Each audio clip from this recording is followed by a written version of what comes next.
Hello and welcome again to the Writer Review. This is Eric Curut Writer, and this week we're going to be taking a look back at the 2006 movie titled Smokin Aces. Smokin Aces is a crime thriller comedy that was written and directed by Joe Carnahan. It was produced by Tim Bevan and Eric Fellner.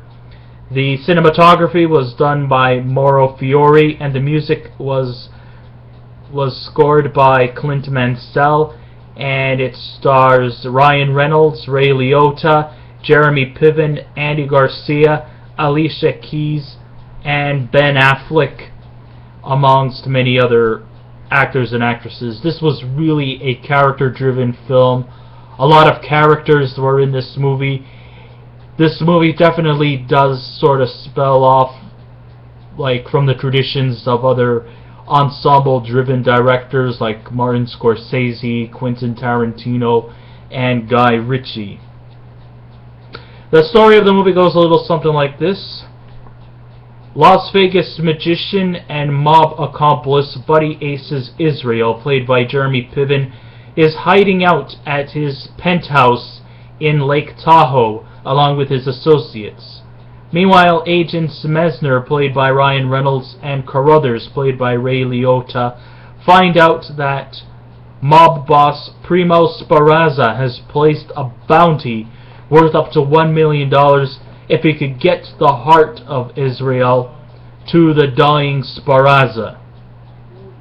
Other hired assassins are also in on the bounty, including a psychotic impersonator named Laszlo Soot, two hit ladies named Charisse and Georgia, played by Taraji Henson and Alicia Keys, a couple of mercenaries, played by David Provel and Nestor Cardinal, and a group of Nazis called the Tremor Brothers are all after Israel's heart. FBI Director Stanley Locke, played by Andy Garcia, assigns Mesner and Carruthers to take custody of Israel, while a group of bondsmen led by Jack Dupree, played by Ben Affleck, have been hired to bring Israel to custody, but was unfortunately gunned down by the Tremors. Mesner gets dispatched to the murder scene, while Carruthers tries to proceed to get Israel. In the elevator, Carruthers and Acosta, played by Nestor Carbonell, engage in a shootout, while other assassins find different ways to get access to the hotel where Israel is staying in. The Tremors reach the floor only to get gunned down by Israel's assistant, Ivy, played by rapper hip-hop artist Common. Israel, who is like a complete stoner throughout the whole movie, tries to kill himself, but was much too stoned to pull the trigger. From another hotel nearby, Charisse fires a .50 caliber M82 rifle as she assumes that Georgia is dead. Acosta, who is somewhat still alive, tries to kill Georgia but is shot by a dying Carruthers. Meanwhile, the lone surviving Tremor brother, Darwin Tremor, goes incognito as an FBI agent and tries to make an escape, while Mesner tries to stop Ivy and Georgia, but somehow Mesner lets them escape via stairwell. Charisse, seeing that Ivy and Georgia are still alive, looks through her rifle scope, but is unfortunately gunned down by the FBI. Locke and his team eventually take Israel to the hospital. Soot, who is now incognito as a hotel security, also makes an escape. Acosta, who is still alive, gets carried out on a gurney, and Darwin Tremor gets gunned down by a somewhat disfigured Hollis Elmore, who is the lone surviving bondsman.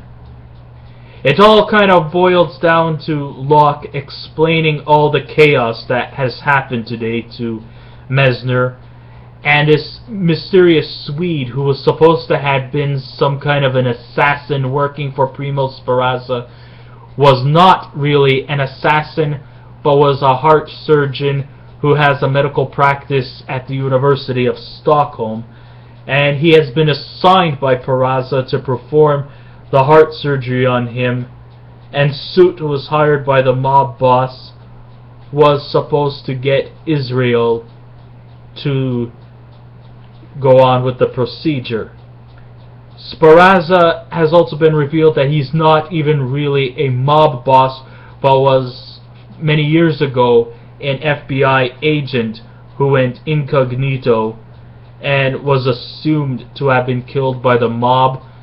Fearing retribution, this so-called Primo Speranza had to remain the rest of his life going by that name, fearing that he may have crossed the line in his role as an FBI agent, becomes Primo Speranza full-time, and that Buddy Aces Israel happens to be his son, and the only reason why they were after Israel's heart was simply because Israel is the only compatible donor.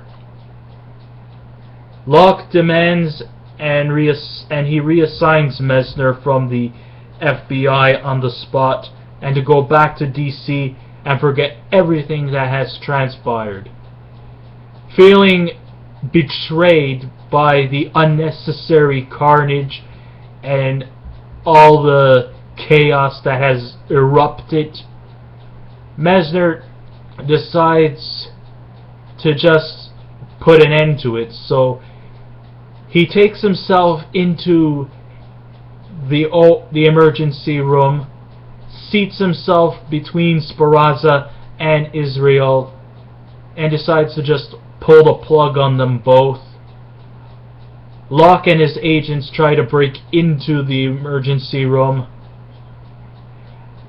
as Messner drops his badge and gun and practically says in a metaphoric way, "To hell with you all, I quit." And that's how it ends there. Now, what did I think of this movie? Well, I guess you could say this movie will be fully recommended for fans who love their action violent, their humor dark, and the freedom to let their brains relax. Because let me tell you something, even though this is not a relaxing movie, it's probably one of the most intense movies that I have ever imagined. But, you know, this is just a movie to just let yourself loose. Never mind all the real things that has happened, because let's face it, this movie is virtually surreal, virtually implausible, but it's all just for the sake of entertainment. For fans of the action comedy, Smokin Aces will likely inspire you to watch this movie the second time around. Maybe you could see it 3 or 4 times, because you always get something different through every viewing. Some of the scenes were so memorable, it'll inspire you to rewind some of the scenes, because it was such a crazy film that every scene yearns for its viewers' attention. Sure, at times it's hard to keep up with who's killing who and what's going on, because everything happens so fast. This is not a progressive movie. Everything happens like in the snap of a finger. One scene comes on, and then it segues to another scene just like that, and then another, and another, and another, until your brain gets completely boggled. And it's sometimes hard to keep up. And I'll tell you one thing, even though it is something to make your brain relax, it is also one of the most unsettling movies I have ever seen. But it never falls flat on excitement and the endless action never once gets watered down with any kind of moral scruples. Whether you're playing an antagonist or a protagonist. However, though, like in this movie, I don't think there's really too many protagonistic characters. Even the closest protagonist characters, which were Mesner and Carruthers, played by Ryan Reynolds and Ray Liotta, even they have kind of an untrusty look. I mean, Ray Liotta, I have to say one thing about him. I always feel rewarding when I see Liotta play a villain. Even when he sometimes plays a protagonist, he always has this symbolic, piercing eyes that spell mischief. And here, there's no exception to Liotta's character. Ryan Reynolds, he is quite versatile. He can play lighthearted comedy. He can play dark comedy, and here he actually succeeds quite well in this movie, which is darker comedy than the darkest piece of chocolate you could ever indulge in. The central plot, of course, revolves around Buddy Aces Israel, a Las Vegas magician who starts getting involved with the local mafia. While he's situated in his penthouse suite, the mobsters levy a staggering bounty towards his heart, as the mob leader wants his more vital inner organ removed. This in turn, of course, leads up to every greedy scoundrel gunning for his ultimate prize. And even though the comedy is implemented to the story, and the gratuitous violence is a cover-up to the comedic elements, and outweighs it by around 70%, it's hard to find yourself in laughter, and it's hard to not wince in blood, because this movie has some of the most bloodiest, some of the most vile, some of the most sadistic, disgusting scenes ever. And if you're too squeamish to see all this blood and carnage, and you want to go out and look for the nearest puke bucket to just puke your guts out, feel free. Save yourselves. Do yourself a favor and just do that. Because this movie, the bloodshed, the carnage, the shootings, the explosive action, it never pauses for any coffee breaks or breaks down into any kind of preachy moral fabrics.